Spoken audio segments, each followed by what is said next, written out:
dia, sekalipun sebagian mereka menjadi pembantu bagi sebagian yang lain. Tidak ada seorang pun yang bisa membuat ayat yang serupa dengan Al-Quran. Datangkan orang paling hebat, orang paling cerdas, Al-Quran tidak pernah bisa ditiru oleh manusia. Al-Quran disebut juga mukjizat karena Al-Quran itu terjaga keasliannya. Betul Bu? Terjaga keasliannya, dia tidak bisa dipalsukan. Ibu lihat dalam surah Al-Hijr ayat 9, Allah Subhanahu wa taala berfirman, "A'udzubillahi minasyaitonirrajim. Inna nahnu nazzalna dzikra wa inna lahu lahafizun." Apa kata Allah Subhanahu wa taala dalam surah Al-Hijr ayat 9? Sesungguhnya kamilah, Allah lah yang menurunkan Al-Quran, dan sesungguhnya kamilah, Allah maksudnya yang benar-benar memeliharanya. Jadi Al-Quran itu terjaga keasliannya dari awal sampai sekarang, tidak diubah-ubah, tidak berubah-ubah. Jadi Al-Quran terjaga keasliannya, tidak akan pernah bisa dipalsukan sampai akhir zaman. Al-Quran disebut sebagai mukjizat karena Al-Quran adalah satu-satunya kitab yang bisa dihafalkan dari awal sampai akhir, dari seluruh golongan usia. Ada anak kecil yang hafal 30 juz Al-Quran? Banyak? Ada nenek-nenek yang hafalin Al-Quran? Banyak? Sama persis apa yang ada tertera di dalam Al-Quran dengan hafalannya sama? Ada nggak kira-kira buku kalau ibu baca, ibu hafal detail dari awal sampai akhir? Nggak ada satu buku pun, nggak ada satu kitab pun di dunia ini yang bisa dihafalkan secara sempurna dari awal sampai akhir kecuali Al-Quran. Al-Quran bisa dihafalkan oleh anak-anak, remaja, orang tua, tunanetra, orang tidak bisa melihat, bisa menghafal Quran. Ibu pernah lihat orang nggak bisa melihat, kemudian mereka membaca Al-Quran dengan Quran Braille itu, dan kemudian mereka bisa menghafalkan Quran. Bahkan teman-teman yang tuli dan juga bisu, mereka bisa menghafalkan Quran dengan tangan mereka. Pernah lihat nggak? Masya Allah. Jadi Al-Quran disebut sebagai mukjizat salah satunya karena ia bisa dihafal oleh semuanya. Tidak ada buku atau kitab satupun di dunia ini yang bisa dihafalkan kecuali Al-Quran. Masya Allah. Baik, ibu-ibu, bapak-bapak yang dirahmati oleh Allah Subhanahu wa taala, setelah kita tahu bahwa semua nabi memiliki mukjizatnya masing-masing, dan Nabi Muhammad SAW memiliki mukjizat yaitu Al-Quran, di mana Al-Quran disebut mukjizat karena beberapa alasan yang tadi. Mari kita lihat sebelum kita bahas Al-Quran dalam kehidupan kita pada masa ini, para sahabat-sahabat Nabi yang menghafalkan Al-Quran. Ibu-ibu ada yang tahu siapa sahabat-sahabat Nabi yang menghafalkan Al-Quran? Di antaranya siapa? Ada Sayyidina Uthman bin Affan radhiyallahu anhu. Sayyidina Uthman bin Affan ini adalah seorang sahabat yang terkenal hatinya sangat terkait dengan Al-Quran. Di masa pemerintahannya, di masa kekhalifahannya, Sayyidina Uthman bin Affan ini berhasil menghimpun Al-Quran dalam satu mushaf dan menyebarkannya ke beberapa kota. Jadi kalau ditanya sahabat-sahabat Nabi yang menghafalkan Quran, salah satunya adalah Sayyidina Uthman bin Affan radhiyallahu anhu, di mana pada saat itu di akhir hidupnya beliau disekap di dalam rumahnya selama 40 hari dan beliau syahid, mati terbunuh pada saat beliau sedang membaca Al-Quran. Ibu-ibu tahu bahwa kita ini dimatikan oleh Allah sesuai dengan kebiasaan kita. Pernah tidak kita melihat di YouTube misalnya ada orang yang meninggal dunia pada saat sujud? Pernah lihat nggak ibu? Kenapa ada orang meninggalnya pada saat sujud? Karena sehari-harinya sujud, sehari-harinya suka berada di masjid. Jadi Allah matikan sesuai dengan kebiasaannya. Ada orang yang hari-harinya baca Quran, kemudian ketika akhir hidupnya meninggal dunianya ketika sedang membaca Quran. Kenapa? Karena hari-harinya bersama dengan Al-Quran. Jadi kalau kita mau matinya mati dalam keadaan baik, mati husnul khatimah, maka salah satunya adalah biasakan diri kita untuk melakukan perkara-perkara yang baik. Seperti Sayyidina Uthman bin Affan radhiyallahu anhu, beliau meninggal dunia dalam keadaan sedang membaca Al-Quran. Masya Allah. Kemudian ada perkataan Sayyidina Uthman bin Affan yang penting untuk kita ketahui. Kata beliau, bagian dunia yang kucintai itu ada 3, kata Sayyidina Uthman bin Affan. Pertama senang sekali untuk mengenyangkan orang-orang yang lapar. Kemudian kedua, beliau mengatakan, aku senang memberikan pakaian bagi mereka yang tidak punya. Dan ketiga, aku senang membaca Al-Quran. Dalam kehidupan kita, kita punya kesenangan masing-masing. Jadi ibu-ibu silakan pilih ibadah apa yang mau ibu-ibu tekankan, yang mau ibu-ibu utamakan. Ada orang yang sukanya sholat, nanti dia masuk surga dari pintu sholat. Ada orang yang sukanya memperbanyak puasa, dia masuk surga dari pintu Ar-Rayyan, orang yang suka puasa, gitu ya. Ada orang yang suka menuntut ilmu, nanti dia masuk surga dari pintunya menuntut ilmu. Ada orang yang haji dia mabrur, masuk surga dari pintu haji yang mabrur.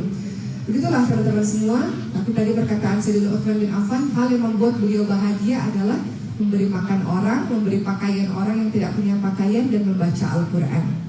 Jadi ibu-ibu kalau lagi stres, kadang-kadang kita jadi ibu-ibu rumah tangga stres, pusing, capek, ternyata obatnya adalah Al-Quran. Berwudu, ambil Quran, dan baca Al-Quran.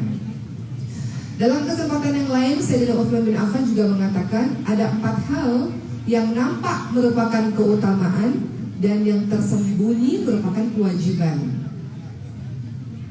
Apa kata Sayyidina Utsman bin Affan? Berkumpul bersama orang-orang salih adalah keutamaan. Selamat datang Bapak. Dan mencontoh mereka adalah kewajiban. Jadi teman-teman semua ibu, kalau punya sahabat-sahabat salih, maka berkumpullah dengan mereka. Itu adalah sebuah keutamaan untuk kita. Kemudian kedua, kata Sayyidina Utsman bin Affan, membaca Al-Quran dan membaca Al-Quran dan kemudian mengamalkannya adalah sebuah kewajiban. Membaca Al-Quran adalah sebuah keutamaan dan mengamalkannya adalah sebuah kewajiban. Jadi saya tanya, ibu-ibu hari ini sudah baca Quran belum? Belum? Yang benar. Belum baca Quran? Udah ngelihat Instagramnya udah? Lebih dulu lihat Instagram apa lebih dulu baca Quran ya? Kata guru saya ketika saya tanya, wahai Syekh, kapan sih waktu terbaik untuk baca Quran? Kata Syekh saya, awali hari ketika membuka mata, maka awali hari dengan Quran. Karena nanti kalau sudah mulai pagi, siang, sore takutnya sibuk. Jadi awali hari dengan Quran. Jadi kata Sayyidina Utsman bin Affan apa? Membaca Al-Quran adalah keutamaan dan mengamalkannya adalah kewajiban. Kemudian beliau juga mengatakan, menziarahi kubur adalah keutamaan dan beramal sebagai persiapan untuk mati adalah sebuah kewajiban. Jadi Sayyidina Utsman mengatakan, maka mempersiapkan diri untuk pertemuan dengan Allah sebuah kewajiban. Terakhir beliau mengatakan, membusuk orang sakit adalah keutamaan dan mengambil wasiat darinya adalah sebuah kewajiban. Baik, tadi kita sudah bahas bahwa salah satu sahabat Nabi yang menghafalkan Al-Quran adalah Sayyidina Utsman bin Affan. Ada lagi? Siapa yang tahu? Sayyidina Ali bin Abi Thalib radhiyallahu anhu juga adalah seorang penghafal Al-Quran dan termasuk dari kalangan anak-anak yang mendapatkan hidayah pertama kali yang masuk Islam. Apa kata Sayyidina Ali bin Abi Thalib radhiyallahu anhu, ibu-ibu semua? Demi Allah, kata beliau, tidak ada satupun ayat yang diturunkan kecuali aku telah mengetahui tentang apa dan di mana ayat itu diturunkan. Sesungguhnya Allah telah memberikan kecerdasan hati dan lidah yang fasih.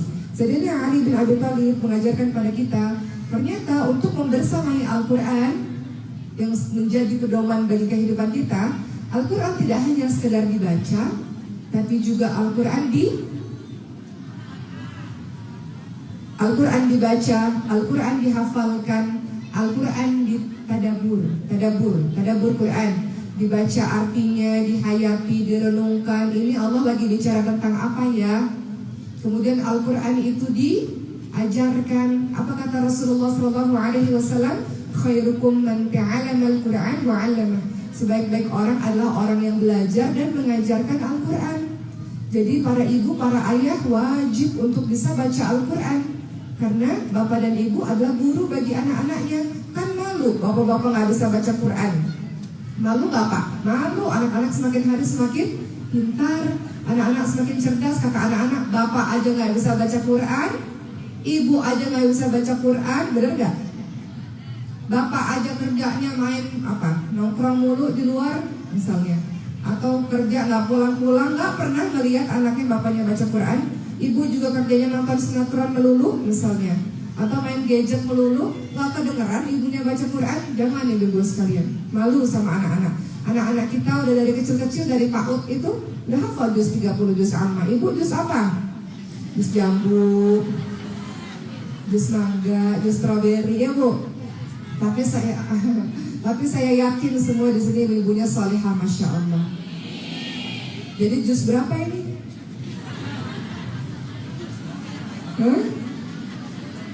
Juz berapa? Juz 30. Alhamdulillah. Ada satu kisah, seorang jemaah bercerita, suami saya setiap kali jadi imam bacanya trikul lagi katanya. Kalau nggak kulhu, pulang untuk berabdil falak, pulang untuk berabdil nas, itu mulu. Ketika ditanya sama suami, kenapa ayah trikul lagi? Karena ayah cinta sama trikul. Padahal hafalnya trikul doang. Ini menjadi pengingat bagi para ayah, ayo dong nambah lagi hafalannya. Juga para ibu kan jadi imam di rumah kalau sama anak-anak. Mama, masa ayatnya itu lagi gitu ya. Jadi harus ada penambahan setiap harinya. Makanya ada waktu untuk kita menghafalkan juz amma. Alhamdulillah, setidaknya bisa gonta-ganti lah ayat kalau kita jadi imam ya Bu. Jadi nggak malu-maluin depan anak nanti kalau jadi imam. Coba dia tanya sama anak-anak, nak, Mama kalau di rumah suka ngaji nggak? Bapak kalau di rumah suka ngaji nggak? Iya suka ngaji. Nah itu alhamdulillah, kita patut berbangga. Tapi kalau anak kita, Mama mau kerjanya nonton sinetron melulu, giliran iklan baru sholat, itu pun TV-nya nggak dikecilin, ntar deh telinganya bekerja. Ini iklan bentar lagi udah mau kelar nih, dipercepat deh sholatnya. Ya, ini ntar lagi sinetron udah mulai nih. Ya. Akhirnya sholatnya jadi ngebut gara-gara iklannya udah mau habis. Ya. Jangan ya Bu. Jadi kita mulai lagi tadi, siapa saja sahabat Nabi yang menghafalkan Quran. Ada Sayyidina Utsman bin Affan, ada Sayyidina Ali bin Abi Thalib, ada Zaid bin Thabit radhiyallahu anhu. Salah satu sahabat Nabi yang juga menghafalkan Quran namanya Zaid bin Thabit radhiyallahu anhu. Siapa beliau? Beliau adalah seorang sahabat Ansor. Beliau adalah orang yang sangat cerdas. Dan beliau, siapa Zaid bin Thabit? Pernah dengar nggak namanya? Beliau adalah sekretarisnya Rasulullah SAW. Ketika setiap kali Rasulullah menerima wahyu, maka Zaid bin Thabit radhiyallahu anhu selalu dipanggil oleh Rasul untuk menuliskan wahyu tersebut. Ya, dan Zaid bin Thabit adalah orang yang juga banyak menguasai berbagai macam bahasa. Jadi teman-teman sekalian, kita di sini bisa lihat bahwa orang-orang yang dekat dengan Al-Quran pasti dia orang-orang yang cerdas, mudah bagi dia untuk mempelajari ilmu-ilmu lainnya. Benar ya Bu? Benar nggak para bapak dan ibu guru? Kalau anak-anak kita hafal Quran, pasti urusan-urusan sekolah, pelajaran-pelajaran sekolah menjadi mudah baginya. Betul? Beberapa waktu yang lalu saya pernah hadir Bu ke wisuda satu universitas. Jadi biasanya kalau acara wisuda suka dipanggil wisudawan terbaik, betul ya? Maka dipanggil wisudawan terbaik anak ini. Kemudian disebutkan lagi hafalan terbaik yang mutin 30 juz mutin. Anak ini lagi Bu. Ya. Jadi dia sudahlah menjadi anak yang terbaik, berprestasi dengan IPK yang tinggi, tapi juga dari segi hafalan dia juga yang terbaik. Jadi kalau anak-anak itu sudah menguasai Al-Quran, mudah sekali untuk dia menguasai ilmu-ilmu yang lainnya. Al-Quran yang dia kuasai menjadi ciri bahwa dia adalah orang yang bisa menguasai ilmu-ilmu lainnya. Cerdas dia karena otaknya terbiasa untuk bekerja, untuk menghafal, untuk mengingat, untuk mentadabur. Otaknya terus bekerja sehingga mudah untuk menghafalkan atau mempelajari ilmu lainnya. Kelima, sahabat Nabi yang juga menghafalkan Quran. Keempat adalah Ubay bin Ka'ab radhiyallahu anhu. Kemudian ada Abu Darda radhiyallahu anhu, ada Ibnu Mas'ud radhiyallahu anhu. Ibu-ibu pernah dengar Ibnu Mas'ud? Apa yang terjadi pada Ibnu Mas'ud? Suatu ketika Ibnu Mas'ud radhiyallahu anhu pernah memanjat pohon, ibu-ibu sekalian.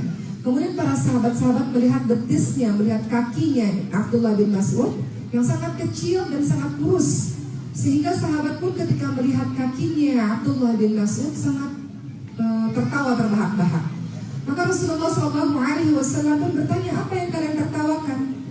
Kalian tertawakan kakinya Ibnu Mas'ud yang kecil, yang kurus. Kata Rasulullah apa? Sungguh kakinya Ibnu Mas'ud lebih berat dalam timbangan hari kiamat daripada gunung Uhud. Gunung Uhud itu besar, panjang, Bu. Jadi orang-orang mentertawakan keadaan fisiknya Ibnu Mas'ud radhiyallahu anhu, dan Rasulullah tidak mau sahabatnya diolok-olok seperti itu, karena Ibnu Mas'ud seorang penghafal Al-Quran, seorang pencinta Al-Quran. Kedudukan penghafal Quran sangat istimewa di dunia dan di akhirat. Allah angkat derajat orang-orang yang mencintai Quran, orang-orang yang bersahabat dengan Quran. Makanya Rasul katakan, kalian tertawakan apa? Kalian tertawakan fisiknya yang mungkin berbeda. Kalau ini ditimbang kakinya yang menurut kalian kecil dan kurus dengan gunung Uhud, maka kakinya Ibnu Mas'ud ini lebih besar. Maksudnya orang ini orang yang sangat mulia, tidak patut bagi kalian untuk mentertawakannya. Artinya apa, teman-teman sekalian? Di sini kita bisa lihat bahwa Al-Quran bisa menaikkan derajat seseorang. Dengan Al-Quran pula Allah bisa menurunkan derajat seseorang. Jadi kalau kita dekat dengan Quran, kita menghafalkan, kita mempelajari Al-Quran, Allah akan meninggikan derajat kita di dunia dan di akhirat, insya Allah. Berikutnya, sahabat Nabi yang juga menghafalkan Quran ada Abu Musa Al-Ash'ari radhiyallahu anhu. Beliau adalah seorang sahabat Nabi yang memiliki perhatian yang besar terhadap Al-Quran dan suaranya sangat merdu. Rasulullah SAW memuji suaranya Abu Musa Al-Ash'ari dengan mengatakan suaranya itu benar-benar merdu seperti serulingnya Nabi Daud, ya, saking merdunya suara Quran itu dibacakan. Itu beberapa sahabat-sahabat Nabi yang menghafalkan Quran. Saya mau bahas sedikit tentang keutamaan orang-orang yang cinta Quran. Tentu saya akan ceritakan bagaimana pengalaman saya pribadi bersama dengan Quran. Kemarin waktu ibu saya berada di kota Mekah, kami baru pulang haji, Bapak dan Ibu sekalian. Ibu saya dalam keadaan yang sakit dan beliau koma selama 11 hari. Dan yang menjadi penolong beliau adalah Al-Quran. Yang membuat beliau bertahan dan kuat adalah Al-Quran. Saya ceritakan kemudian. Namun izinkan saya supaya kita semua bersemangat pada hari ini untuk dekat dengan Al-Quran, untuk menceritakan keutamaan orang-orang yang cinta pada Al-Quran. Apa kata Rasulullah SAW? Sesungguhnya Allah SWT memiliki keluarga dari kalangan manusia. Yang namanya keluarga kira-kira dekat nggak? Dekat. Allah memiliki keluarga dari kalangan manusia. Ibu-ibu nih, kalau seandainya ada yang minta tolong keluarga sama orang jauh di sana, kira-kira ibu akan tolong mana terlebih dahulu? Keluarga. Ada yang manggil nih, kira-kira yang manggilnya keluarga, yang satu manggilnya nggak tahu, orang nggak terlalu dekat gitu. Kira-kira ibu akan memenuhi panggilan siapa dulu? Keluarga kan? Maka begitu pula Allah Subhanahu Wa Taala memiliki keluarga dekat, berarti hubungannya dari kalangan manusia. Siapa mereka? Mereka adalah ahlul Quran. Mereka adalah ahlullah. Orang-orang yang mencintai Quran adalah keluarganya Allah Subhanahu Wa Taala, hamba pilihan Allah. Hadis riwayat Ahmad. Siapa sih yang disebut sebagai ahlul Quran? Ibu semua? Siapa itu? Apakah mereka harus hafal 30 juz? Ahlul Quran adalah orang-orang yang mengamalkan Al-Quran dalam kehidupannya, orang-orang yang berusaha menjalankan perintahnya Al-Quran. Apa yang disebutkan di dalam Al-Quran, berusaha menjauhi apa-apa yang dilarang oleh Al-Quran, tidak melanggar batasan-batasan yang digariskan di dalam Al-Quran. Itu Ahlul Quran. Ahlul Quran itu adalah gerak-gerik hidupnya Quran. Quran dijadikan sebagai panutan, Quran dijadikan sebagai pedoman. Itu Ahlul Quran. Banyak kok orang-orang yang hafal Quran. Bahkan orang-orang yang beragama lain bisa hafal Quran. Banyak gak bu orang di luar negeri sana meneliti Al-Quran dan menghafalkan Al-Quran? Banyak. Tapi tidak beriman kepada Al-Quran, tidak menjalankan kehidupannya sesuai apa yang digambarkan di dalam Al-Quran. Jadi Ahlul Quran bukan hanya sekedar hafal 30 juz, tidak. Tapi Al-Quran adalah orang yang gerak-geriknya Al-Quran, orang yang tidak pernah meninggalkan Al-Quran dalam setiap harinya. Jadi kalaupun ibu nggak bisa menghafal, setidaknya baca ibu semua. Saya ketika safari dakwah, kadang-kadang saya satu mobil sama orang-orang hebat luar biasa untuk menuju ke tempat ceramah. Dan sering kali saya lihat ada Quran kecil di dalam mobil mereka. Dan saya tanya, Bapak, Ibu, ada Quran di dalam mobil? Iya, biasanya dalam perjalanan adalah waktu yang terbaik bagi kami untuk membaca Al-Quran. Jadi orang-orang hebat, orang-orang yang luar biasa, mereka takut meninggalkan Al-Quran dalam kehidupan mereka. Dalam setiap waktu, ketika ada waktu senggang di mobil kah, di manakah, mereka akan buka Al-Quran untuk membaca Al-Quran mereka. Begitu pula dengan kita, insya Allah. Baik, ibu-ibu yang dicintai oleh Allah SWT dan para bapak semua, apa sih keutamaan orang-orang yang mencintai Al-Quran? Pertama, orang-orang yang cinta Quran, yang dekat dengan Quran, dia adalah orang-orang yang memiliki ciri-ciri sebagai orang yang berilmu. Apa kata Allah Subhanahu wa taala dalam surah Al-Ankabut ayat 49? Al-Quran itu adalah ayat-ayat yang nyata yang ada di dalam dada orang-orang yang diberi ilmu. Jadi orang-orang yang dekat dengan Quran adalah orang-orang yang berilmu. Contoh misalnya, ibu-ibu tahu Fir'aun kan? Fir'aun kalau insya Allah diberikan rezeki, ibu-ibu ke Mesir satu hari nanti. Di Mesir itu ada museum yang di dalamnya ada Fir'aun. Kisah Fir'aun ini sebenarnya ibu-ibu sekalian, jasadnya diselamatkan oleh Allah Subhanahu wa taala agar menjadi pelajaran bagi banyak orang. Ya. Dan hal itu sebenarnya sudah diceritakan di dalam Al-Quran mengenai kisah tentang Fir'aun. Ibu-ibu nanti lihat dalam surah Yunus ayat 92. Maka pada hari ini kami selamatkan badanmu agar kamu bisa menjadi pelajaran untuk beberapa orang yang datang sesudahmu, serta sebenarnya kebanyakan dari manusia lengah dari tanda-tanda kekuasaan kami. Jadi Fir'aun itu diselamatkan badannya oleh Allah Subhanahu wa taala. Maka ketika diselamatkan oleh Allah Subhanahu wa taala, beberapa ratus tahun setelah itu atau beberapa ribu tahun setelah itu, ada seorang ilmuwan yang memeriksa jasadnya Fir'aun, dan beliau mengatakan Fir'aun ini tenggelam di dalam lautan karena di dalam tubuhnya terdapat kadar garam yang sangat banyak. Profesor ini tidak tahu bahwa itu sudah disebutkan di dalam Al-Quran dalam surah Yunus ayat ke-92. Dan ketika beliau membaca surah Yunus ayat 92, maka bergetarlah hati beliau bahwa apa yang pernyataan beliau bahwa Fir'aun itu tenggelam di dalam lautan sebenarnya sudah dibahas di dalam Al-Quran ribuan tahun yang lalu. Maka banyak para ilmuwan-ilmuwan yang akhirnya menemukan kebenaran secara sains ketika mereka meneliti Al-Quran. Jadi Al-Quran itu untuk orang-orang yang mencintainya, orang-orang yang dekat dengan Quran adalah dia pasti adalah orang-orang yang berilmu. Kemudian yang kedua, teman-teman semua, keutamaan orang-orang yang mencintai Quran, dia didahulukan jadi imam sholat. Jadi kalau di dalam masjid atau di musola, kalau kita tahu di antara kita yang lebih banyak hafalan Qurannya adalah si fulan misalnya, maka dia didahulukan yang menjadi imam sholat. Apa kata Rasulullah? Yang paling berhak jadi imam sholat adalah yang paling banyak hafalan Qurannya. Kalau hafalan Qurannya sama, bagaimana? Maka didahulukan yang paling paham dengan sunnah. Ya, jadi di masjid atau di musola, wahai para bapak, para ayah, kalau sekiranya ada anak-anak muda kita yang bacaan Qurannya bagus, mutqin, bacaan Qurannya baik, maka gak ada masalah yang muda jadi imam. Boleh gak ibu kira-kira bu? Karena kadang-kadang ada kejadian gak mau tuh imamnya harus saya gitu. Kadang-kadang begitu. Padahal kita tahu, kita lihat generasi-generasi berikutnya Qurannya bagus, bacaannya baik. Gak masalah kalau anak-anak muda kita diberikan kesempatan untuk menjadi imam, karena dia berhak untuk menjadi imam sholat dengan bacaan Qurannya yang baik.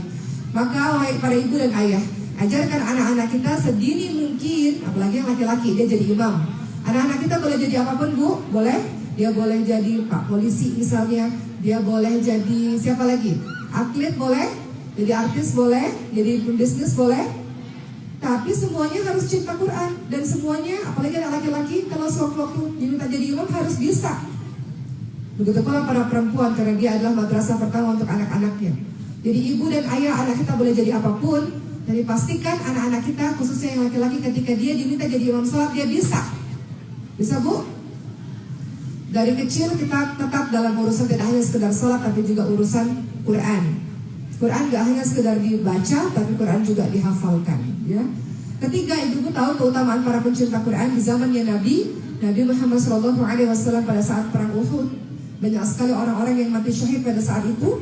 Dan Rasulullah SAW tanya ketika mau dikuburkan, siapa yang dikuburkan lebih dulu? Maka Rasul tanya, siapa di antara mereka yang paling banyak hafalannya? Artinya Rasulullah SAW memposisikan orang yang paling banyak hafalannya itu yang paling dekat dengan lahat. Artinya orang yang paling diutamakan, orang yang paling dimuliakan.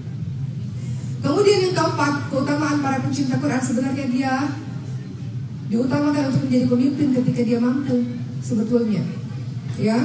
Kemudian ibu-ibu, seperti kita ketahui, orang-orang yang mencintai Quran, maka dia mendapatkan kedudukan yang tinggi di dalam syurganya Allah Subhanahu wa taala. Apa kata Allah Subhanahu wa taala kepada para pencinta Quran nanti di hari akhir? Baca dan naiklah ke tingkatan surga berikutnya. Bacalah dengan tartil sebagaimana engkau dulu membacanya ketika berada di dunia. Jadi kedudukan kita di hari akhir nanti tergantung dari berapa banyak ayat yang kita hafal dan kita baca. Semakin banyak ayat yang kita baca setiap hari, semakin banyak ayat yang kita hafal setiap hari, maka semakin tinggi derajat kita di dalam surganya Allah Subhanahu wa taala. Makanya dengar lagu kira-kira boleh enggak? Ibu-ibu jangan dangdutan melulu. Atau dengar lagu boleh enggak sesekali, tapi jangan membuat kita lalai. Coba kita ganti kebiasaan kita mendengarkan lagu-lagu itu, mendengarkan murotal ayat suci Al-Quran. Karena lagu-lagu itu nanti di surga ibu gak konser bu, ibu gak dibilang bu nyanyi bu lagu dangdut nanti atau lagu yang ibu senengin di surga, enggak. Nanti sama Allah disuruh ayo baca dengan tartil, baca Quran dengan baik sebagaimana engkau dulu membacanya di dunia. Kedudukanmu di hari akhir bergantung banyaknya ayat-ayat yang engkau baca dan engkau hafalkan selama di dunia. Jadi setiap hari seluruh keluarga muslim harus punya schedule, punya waktu, punya jadwal untuk bersama dengan Al-Quran setiap hari. Setiap keluarga beda-beda. Ada orang yang ba'da maghrib adalah waktu bersama Quran. Ada orang-orang yang ba'da isya bersama dengan Quran. Ada yang ba'da subuh atau qabla subuh, silakan. Tapi semua keluarga pastikan pada saat Quran time, gak boleh ada TV, gak boleh ada handphone, gak boleh ada tamu, semuanya fokus dengan Quran. Allah kasih 24 jam, masa gak ada waktu setengah jam atau 1 jam untuk Al-Quran? Bisa bu? Sebelum saya lanjutin, saya mau cerita sedikit. Waktu ibu saya di rumah sakit, ibu sekalian, ibu saya berhenti jantungnya ya, serangan jantung.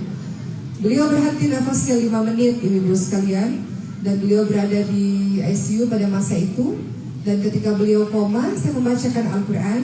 Dan setiap kali saya membacakan Al-Quran, ibu saya menetes air matanya. Padahal beliau dalam keadaan mata terpejam di dalam ICU. Ternyata Al-Quran menjadi obat. Al-Quran itu obat apa sih? Al-Quran tidak hanya obat hati, hati yang sedih, hati yang gundah, hati yang gelisah. Tapi Al-Quran juga menjadi obat fisik. Kalau kita sakit, kita baca Al-Quran. Kemudian Al-Quran juga obat dari berbagai macam sihir, penghalau dari berbagai macam sihir. Waktu ibu saya sakit di ruang ICU, saya bacakan Quran, beliau menangis berlinang air matanya, padahal beliau lagi koma pada masa itu.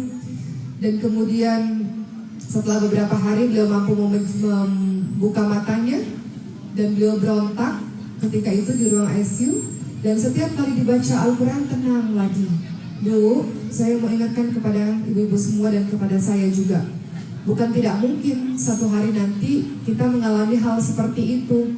Bayangkan kalau kita tidak ajarkan anak-anak kita Al-Quran, siapa yang bantu ibu dalam keadaan ibu sakit? Padahal ibu perlu mendengarkan Al-Quran. Siapa yang akan mentalkinkan ibu ketika ibu di akhir-akhir nafas ibu dan bertemu kepada Allah Subhanahu wa taala? Siapa? Masa kita bergantung sama ustazah yang mungkin nggak tahu ada di mana? Pastilah orang-orang terdekat kita. Maka sekarang mumpung kita sehat, pastikan anak kita, adik kita, keluarga terdekat kita, orang-orang yang dekat dengan Al-Quran. Begitu ya ibu sekalian ya. Dan Masya Allah, Alhamdulillah setelah 11 hari ibu saya di rumah sakit di ICU dengan wasilah Quran, Masya Allah akhirnya beliau dalam keadaan baik sekarang dan bisa pulang ke Indonesia dalam keadaan sehat. Semua karena Al-Quran. Al-Quran itu adalah obat. Setiap hari kita harus meluangkan waktu untuk mempelajari Al-Quran. Dalam surah Muzammil ayat 4 Allah Subhanahu wa taala berfirman, "Wa rattilil Qur'ana tartila." Allah ingatkan kita baca Quran dengan tartil, dengan baik, dengan benar. Mumpung masih ada waktu. Kita tinggal di Indonesia yang mayoritas adalah orang-orang Islam. 86-87% orang-orang Islam. Masjid di mana-mana banyak, guru Quran di mana-mana banyak. Kok masih ada orang yang sampai hari ini belum bisa baca Quran? Kok masih sampai hari ini terbata-bata Qurannya? Kenapa? Oleh karena itu, kita ingin bahwa kehidupan kita istiqamah dengan Al-Quran, gitu ya Bu. Termasuk ya keutamaan orang-orang yang mencintai Quran, dia akan senantiasa ditemani oleh para malaikat-malaikat. Apa kata Rasulullah SAW? Orang yang membaca Al-Quran, orang yang menghafalkan Al-Quran, dia akan bersama dengan para malaikat yang mulia lagi taat. Sementara orang-orang yang berusaha membacanya dan itu sulit baginya, maka dia mendapatkan 2 pahala. Orang-orang yang lancar bacanya, dia bersama dengan malaikat. Orang-orang yang terbata membacanya tapi tidak pernah berhenti, terus belajar, maka dia mendapatkan 2 pahala. Jadi jangan mengatakan malu, saya sudah tua gak mau belajar Quran. Enggak, mumpung masih ada waktu untuk kita bisa dekat dengan Al-Quran. Apa kata Rasulullah SAW hadis surat Muslim? Suatu kaum tidak berkumpul di rumah dari beberapa rumah Allah untuk membaca Al-Quran dan mempelajarinya, melainkan Allah akan turunkan ketenangan kepada mereka. Allah akan rahmati mereka dan para malaikat menyelimuti mereka dan Allah akan meridai mereka.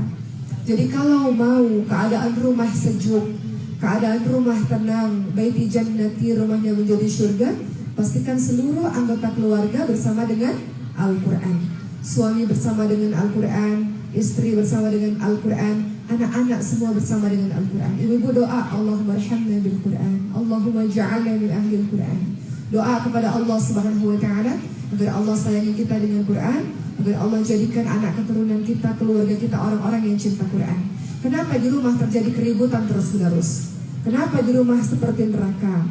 Kenapa di rumah pertengkaran, kata-kata kasar, kata-kata kotor? Karena anggota keluarga di dalamnya tidak dekat dengan Al-Quran, atau ada anggota keluarga di dalamnya yang tidak dekat dengan Quran. Maka sebelum kita menyuruh orang lain, kita mulai dari diri kita sendiri untuk istiqamah, tidak meninggalkan hari tanpa Al-Quran. Walaupun cuma 1 hari 1 baris misalnya, tapi setiap hari Allah suka yang sedikit-sedikit tapi istiqamah. Begitu ya Bu? Jadi mulai kita rencanakan 1 hari 24 jam, kasih waktu 1 jam atau setengah jam untuk bersama dengan Al-Quran. Ya. Kenapa? Tadi kata Rasulullah, kalau engkau membaca Al-Quran, Allah akan turunkan ketenangan di dalam rumahmu. Kemudian keutamaan orang-orang yang mencintai Quran berikutnya adalah kelak di hari akhir, maka Al-Quran akan datang dan kemudian Al-Quran akan mengatakan, ya Allah, berikanlah ia pakaian dan perhiasan kemuliaan, ya Allah ridhai dia, ya Allah. Al-Quran datang kepada kita di hari akhir, Ibu sekalian, dia sahabat terbaik. Kita tidak tinggalkan Al-Quran di dunia, Al-Quran tidak tinggalkan kita di hari akhir. Dia katakan, ya Allah berikanlah dia pakaian kemuliaan, ya Allah berikanlah dia perhiasan, ya Allah ridhai dia, ya Allah, gara-gara aku, ya Allah dia tidak tidur, dia baca aku siang malam, ya Allah. Al-Quran datang sebagai pembela untuk kita. Saya mau cerita sedikit tentang mimpinya ibu saya, Ibu sekalian. Ibu saya cerita bahwa beliau suatu ketika pernah bermimpi, di mana beliau bermimpi, beliau sudah kembali kepada Allah di dalam kubur. Dan ketika di dalam kubur beliau membuka mata, beliau sendiri di dalam kubur tersebut, gelap namun luas sekali. Kata beliau kayak lapangan bola, nggak kelihatan ujungnya di mana, saking luas sekali, namun gelap.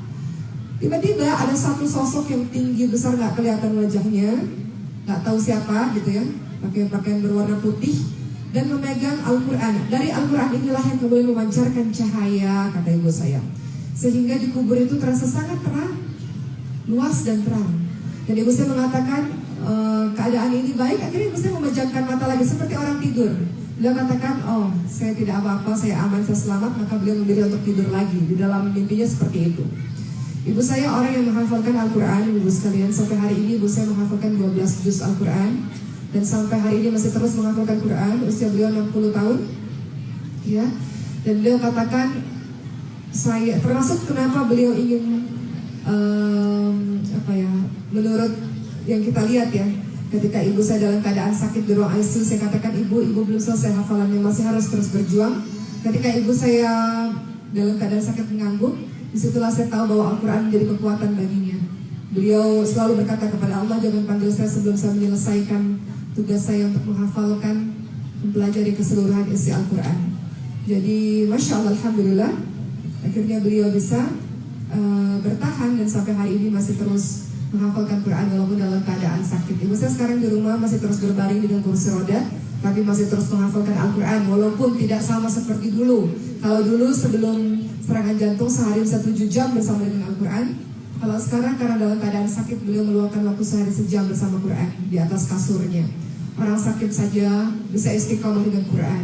Maka kita orang yang sehat, kenapa masih jarang-jarang bersama Quran?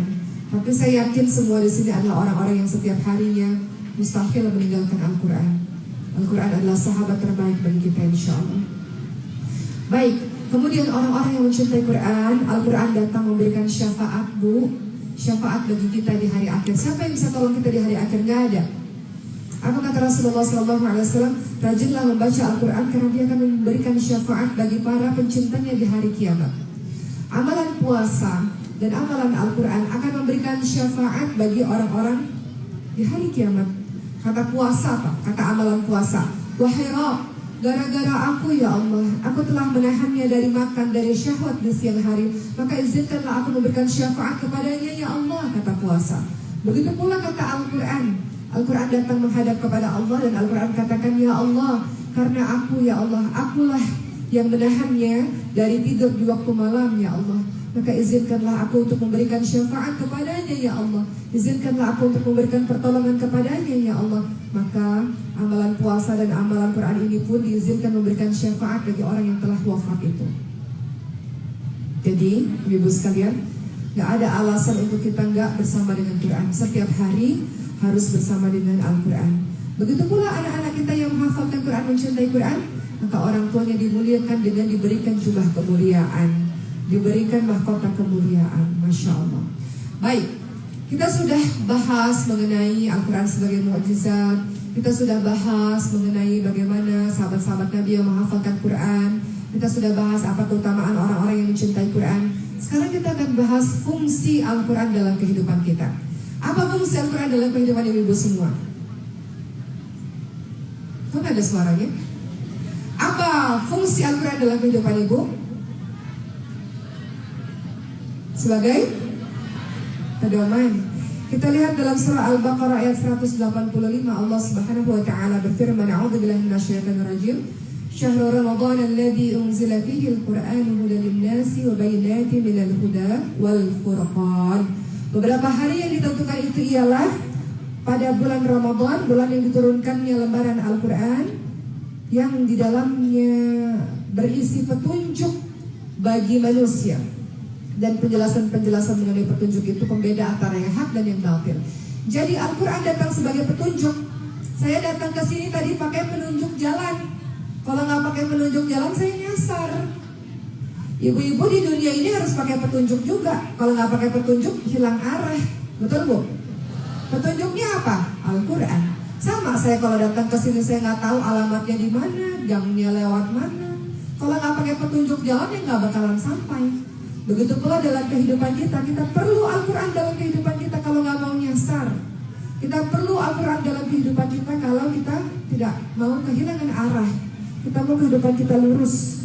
Dengan apa? Dengan Al-Quran. Sebagaimana dalam surah Al-Baqarah 185 tadi, Al-Quran adalah petunjuk.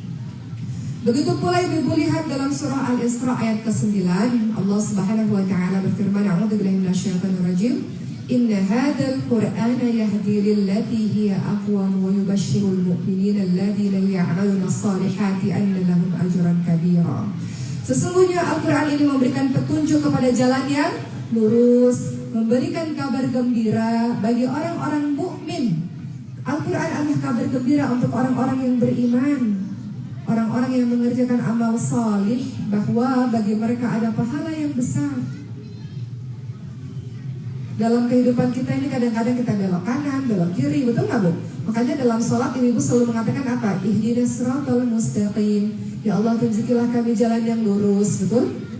Karena kadang-kadang kita belok sana, belok sini. Udah tahu sih Allah larang, tapi masih kita lakukan. Udah tahu sih ini salah, tapi kita masih lakukan. Maka Al-Quran datang untuk memberikan petunjuk kepada kita. Ibu-ibu ingat Sayyidina Umar bin Khattab radhiyallahu anhu. Beliau adalah orang yang dulu sangat memusuhi Nabi, bahkan ingin membunuh Nabi. Tapi Masya Allah, beliau juga orang yang digambarkan pernah membunuh bayi perempuan yang hidup-hidup. Kemudian beliau mendapatkan petunjuk dan hidayah dari Al-Quran.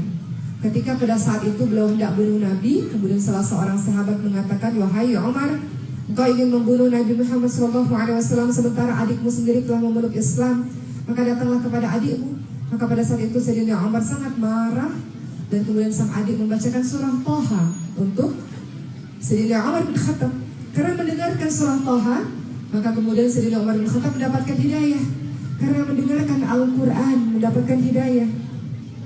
Dalam surah Thaha ayat 1-8, ya.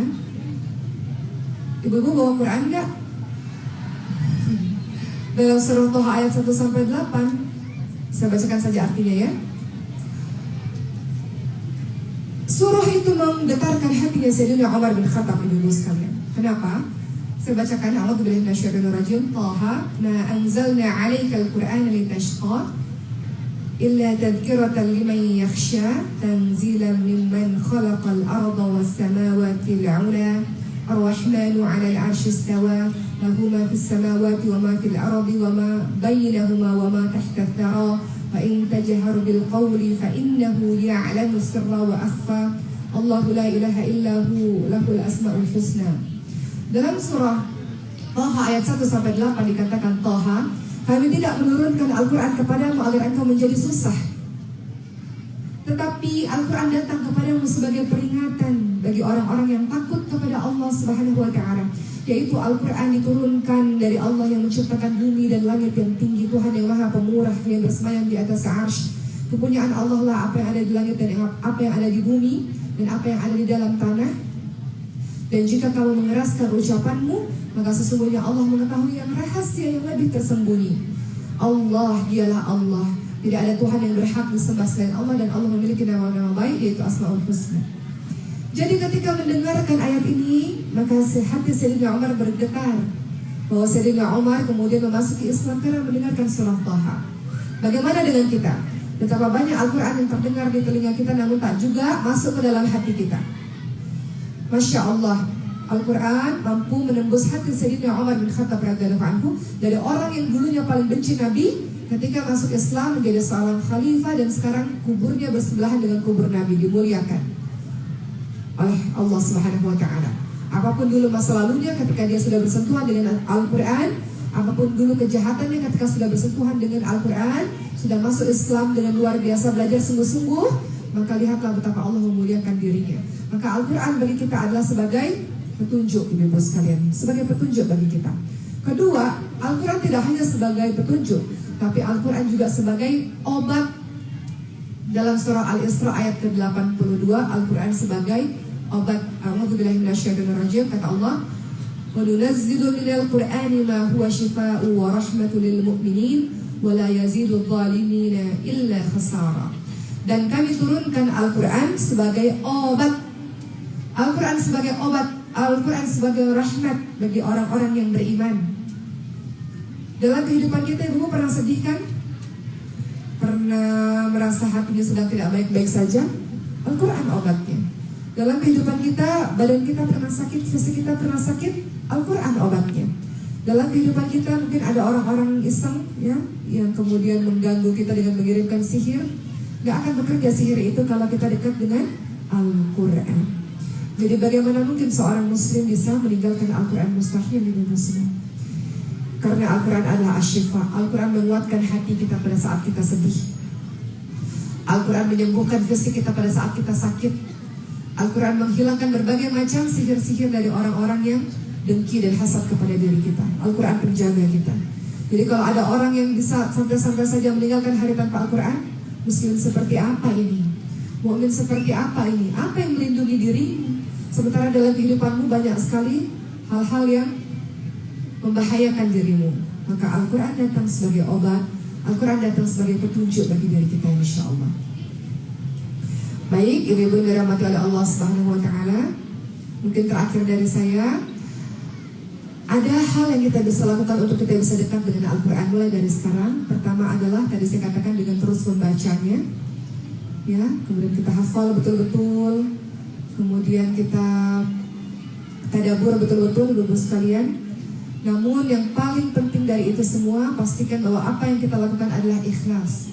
Innamal a'malu binniyat, ikhlas. Kita lakukan semua apa yang kita inginkan beribadah kepada Allah, ikhlas karena Allah. Ada orang, gak ada orang, sama saja ibadah kita sama. Apa perbedaan ikhlas dengan riya? Kalau ikhlas, ada orang, nggak ada orang, tetap ibadahnya sama. Dipuji, nggak dipuji, nggak berpengaruh. Nggak mau dilihat oleh manusia, nggak berpengaruh. Dinilai manusia, nggak dinilai, nggak ada masalah. Yang kita cari adalah perhatian dari Allah Subhanahu Wa Taala. Jadi kita mau bertekad mulai hari ini harus ada waktu yang diluangkan untuk Al-Quran dan kita lakukan ikhlas. Kenapa? Karena di hari akhir ada cerita di mana ada orang mengatakan, ya Allah, aku di dunia membaca Al-Quran. Kata Allah, engkau bohong. Engkau membaca Al-Quran bukan karena aku. Engkau membaca Al-Quran karena orang lain, karena ingin dipuji-puji sebagai orang yang suaranya merdu, orang yang berilmu. Maka orang ini justru akan masuk ke nerakanya Allah karena tidak ikhlas. Maka kita berikan semua ibadah kita ikhlas karena Allah. Kedua, kalau kita mau dekat dengan Al-Quran, kita berusaha minta kepada Allah untuk menjauhkan diri kita dari berbagai macam maksiat. Kita minta kepada Allah, ya Allah, jauhkan dari berbagai macam dosa, karena dosa merupakan kegelapan, sementara Al-Quran adalah cahaya.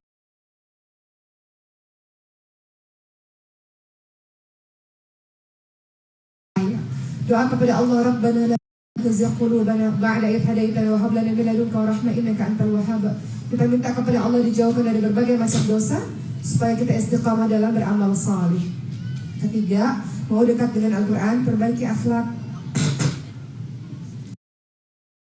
Mau dekat dengan Al-Quran, muliakan guru. Salah satu keberkahan ilmu, wahai para anak-anak, di sini banyak murid-murid dan juga kita semua adalah murid bagi guru kita. Muliakan guru. Tanda kita mendapatkan keberkahan ilmu, salah satu yang harus kita lakukan adalah dengan memuliakan guru. Kemudian adalah membangun lingkungan Quran, lingkungan orang-orang saleh, membangun lingkungan yang kondusif untuk kita bisa istiqamah dengan Quran. Begitulah. Terakhir sekali dari saya, ingat bahwa suatu hari nanti Al-Quran akan hilang. Al-Quran akan hilang, ibu sekalian, dari lembaran-lembaran mushaf. Ya, suatu hari nanti peristiwa ini akan terjadi, ya, ketika ajaran Islam semakin hari nanti semakin memudar. Pada saat sudah menjelang hari kiamat, maka Al-Quran akan hilang dari lembaran-lembaran mushaf. Maka sebelum hari itu terjadi, pastikan Al-Quran kita hafalkan, kita pelajari dari sekarang. Dan pastikan Al-Quran itu menjadi sumber pedoman dalam kehidupan kita, insya Allah. Bisa ibu sekalian? Semoga Allah Subhanahu Wa Taala menjadikan kita orang-orang yang istiqamah bersama Al-Quran, insya Allah. Di tengah hiruk pikuknya dunia, di tengah gemparan media sana sini, tetap ada waktu untuk kita berdua-duaan, untuk kita menyepi dengan Tuhan kita, dan kita membaca, mentadabburi Al-Quran, insya Allah. Begitu ya ibu sekalian, alhamdulillah hari ini sudah selesai ceramah saya. Mudah-mudahan semuanya istiqomah tergerak hatinya untuk bersama dengan Al-Quran. Doakan saya kalau kita nggak bertemu lagi, mudah-mudahan ibu selalu ingat saya. Doakan saya dan keluarga, semoga kami semua orang-orang yang senantiasa dikumpulkan di surga bersama ibu semua, insya Allah. Terima kasih. Assalamualaikum warahmatullahi wabarakatuh. Ada sebuah video yang ibu bisa lihat, ya, di mana video ini berisi video di mana anak-anak kita menghafalkan Quran mereka yatim piatu mu'alaf du'afa. Ibu bisa lihat sambil berdoa agar anak-anak kita dikaruniai anak-anak yang juga mencintai Quran. Silakan kita lihat video ini bersama-sama.